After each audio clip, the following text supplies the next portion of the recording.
ഇന്ന് നമുക്ക് നമ്മുടെ അമ്പലത്തിലൊരു പരിപാടി ഉണ്ട് കേട്ടോ. അപ്പോൾ പണികളെല്ലാം തന്നെ നേരത്തെ ഒരുക്കിയിട്ട് നമുക്ക് അമ്പലത്തിൽ പോവാം. ലോലൂസിന് ഞാനിപ്പോൾ ഉറക്കാറില്ല. ഇനി സ്കൂളിലൊക്കെ പോകുമ്പോൾ അവൾക്കതൊരു ബുദ്ധിമുട്ടാവണ്ടെന്ന് വിചാരിച്ച് ഞാൻ ഉറക്കാറില്ലെങ്കിലും ആ ടൈമായി അവൾ ഉറങ്ങും കേട്ടോ.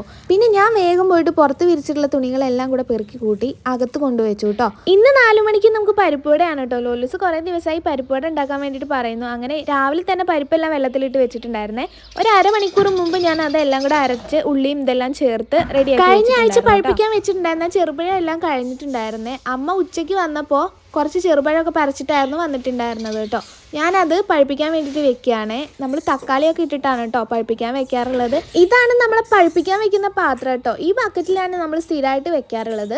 നമ്മളൊരു കൊലയായിട്ട് അങ്ങനെ കൊണ്ടുവരാറില്ല. നമ്മൾ ആവശ്യാനുസരണം ഇങ്ങനെ എടുത്തിട്ട് തക്കാളിയൊക്കെ ഇട്ട് പഴുപ്പിക്കാറാണ്. ഒന്നായിട്ട് കൊണ്ടുവന്ന് വെച്ചാൽ നമ്മൾ അതെല്ലാം കൂടെ പെട്ടെന്ന് തീർന്നു പോകും. അങ്ങനെ സമയം 5 മണി കഴിഞ്ഞ് ഞാൻ പരിപ്പുവട ഉണ്ടാക്കാൻ തുടങ്ങി. ലോലൂസ് എണീക്കുമ്പോഴേക്കും കുറച്ച് ലേറ്റ് ആവും കേട്ടോ. ഇന്ന് കുറച്ച് വൈകിയാണ് അവൾ ഉറങ്ങിയിട്ടുണ്ടായിരുന്നത്. അങ്ങനെ ഞാൻ ഓരോ പരിപ്പുവട എണ്ണയിലേക്ക് ഇട്ട് നന്നായിട്ട് മൂപ്പിച്ചെടുത്തു. ചിലതൊക്കെ കരിഞ്ഞൊക്കെ പോയിട്ടുണ്ടായിരുന്നു. പിന്നെ ബാക്കിയുള്ളതൊക്കെ കുറച്ച് നന്നായിട്ട് കിട്ടിയിട്ടുണ്ടായിരുന്നേ. ആയതിൽ ഒരെണ്ണം എടുത്തിട്ട് ഞാൻ ടേസ്റ്റ് നോക്കിയിട്ടുണ്ടായിരുന്നു കേട്ടോ. കുഴപ്പമൊന്നുമില്ല, അത്യാവശ്യം ടേസ്റ്റൊക്കെ ഉണ്ടായിരുന്നു. ഇത് പരിപ്പുവട ഉണ്ടാക്കുന്ന സാധാ പരിപ്പല്ല കേട്ടോ. അതോടെ എനിക്ക് ചെറിയൊരു ഡൗട്ട് ഉണ്ടായിരുന്നു. എന്നാലും കുഴപ്പമൊന്നുമില്ല. പിന്നെ ഞാൻ വേഗം പോയിട്ട് പാലെടുത്തിട്ട് വന്നു കേട്ടോ. അപ്പുറത്തെ വീട്ടുകാരുടെ മാങ്ങമൂച്ചിയിലുള്ള മാങ്ങകളൊക്കെ നമ്മുടെ പറമ്പിലേക്കാണ് തൂങ്ങി നിൽക്കുന്നത്. അതൊക്കെ കുഞ്ഞു കുഞ്ഞു കന്നിമാങ്ങകളായിട്ടുണ്ട് കേട്ടോ.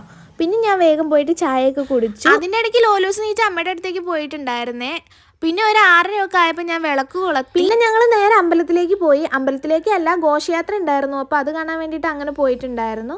കുറച്ച് നേരം അത് കണ്ട് നേരെ ഞങ്ങൾ അമ്പലത്തിലേക്ക് തന്നെ പോയി കേട്ടോ. ഇവർ അവിടെ എത്തുമ്പോഴേക്കും ഞങ്ങൾക്ക് അവിടെയുള്ള സംഭവങ്ങളൊക്കെ കാണാൻ, പിന്നെ എന്തെങ്കിലുമൊക്കെ വാങ്ങാനുണ്ടെങ്കിലൊക്കെ വാങ്ങാമെന്ന് വിചാരിച്ച് പോയതാണ്. ലോലൂസിനൊരു കണ്ണാടിയൊക്കെ മേടിച്ച് കൊടുത്തിട്ടുണ്ടായിരുന്നു കേട്ടോ. ലോലൂസിൻ്റെ അതേ പ്രായമുള്ള വേറൊരു കുഞ്ഞു കൂടെ ഉണ്ട്, ലാമിക്കുട്ടി. അവളും അതേപോലത്തെ കണ്ണട മേടിച്ചിട്ടുണ്ടായിരുന്നേ. മാമൻ നമുക്ക് ജിലേബിയൊക്കെ മേടിച്ച് തന്നിട്ടുണ്ടായിരുന്നു കേട്ടോ.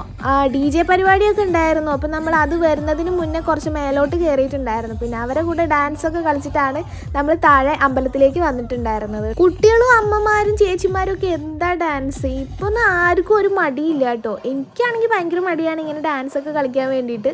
പിന്നെ നമ്മൾ അമ്പലത്തിലെത്തി. ലോലൂസും ലാമിക്കുട്ടിയൊക്കെ കണ്ടു, കണ്ണടയൊക്കെ വെച്ച് സ്റ്റൈലായിട്ട് നിൽക്കുകയാണ്. നമ്മൾ ഇവിടെ എന്തൊക്കെയോ പരിപാടികളൊക്കെ നടക്കുന്നുണ്ട്. പരിപാടി കാണാൻ നമ്മൾ നിന്നിട്ടുണ്ടായിരുന്നത് ഭക്ഷണം കഴിക്കുന്ന സ്ഥലത്തായതുകൊണ്ട് നമുക്ക് ഫസ്റ്റത്തെ ട്രിപ്പിൽ ഇരിക്കാൻ പറ്റിയിട്ടുണ്ടായിരുന്നേ. നല്ല സദ്യയായിരുന്നു കേട്ടോ. എല്ലാതും ഉണ്ടായിരുന്നു, പായസം മാത്രം ഉണ്ടായിരുന്നില്ല. എനിക്കാണെങ്കിൽ ഈ അമ്പലത്തിലെ സദ്യ ഭയങ്കര ഇഷ്ടമാണ് കേട്ടോ. അതിൽ കിട്ടുന്ന സാമ്പാറിന് ഒടുക്കത്തെ ടേസ്റ്റാണ്. അച്ചാറിനും എല്ലാത്തിനും നല്ല ടേസ്റ്റ് ഉണ്ടായിരുന്നേ. ഫുഡ് കഴിച്ച് ഞങ്ങൾ ബാക്കി പരിപാടികൾ കാണാൻ വേണ്ടിയിട്ട് നിന്നു കേട്ടോ. ഈ വർഷം ഒരു വെറൈറ്റി പരിപാടി ഉണ്ടായിരുന്നേ. ഒരു ഭാഗത്ത് ഒരാൾ വീണ വായിക്കുന്നുണ്ട്, മറുഭാഗത്ത് അതിനനുസരിച്ച് ചെണ്ടയും കൊട്ടുന്നുണ്ട്. അപ്പുറത്ത് വേറൊരാൾ എന്തോ ഒരു പിയാനോ പോലത്തെ സംഭവത്തിൽ ഇങ്ങനെ ചെയ്തുകൊണ്ടിരിക്കുന്നുണ്ട്. നല്ല രസമുണ്ടായിരുന്നു കേട്ടോ. അപ്പോൾ ഇന്നത്തെ അങ്ങനെ ആ പരിപാടി കഴിഞ്ഞ് ഞങ്ങൾ വീട്ടിലേക്ക് പോകാൻ വേണ്ടിയിട്ട് റെഡി ആയിക്കൊണ്ടിരിക്കുകയാണ്. സമയം 10:30 കഴിഞ്ഞു കേട്ടോ. ഇനി വീട്ടിലെത്തുമ്പോഴേക്കും അതിലേക്ക് നേരാവും. കുറച്ച് ജിലേബിയൊക്കെ വാങ്ങി ഞാൻ നേരെ വീട്ടിലേക്ക് വിട്ടേ.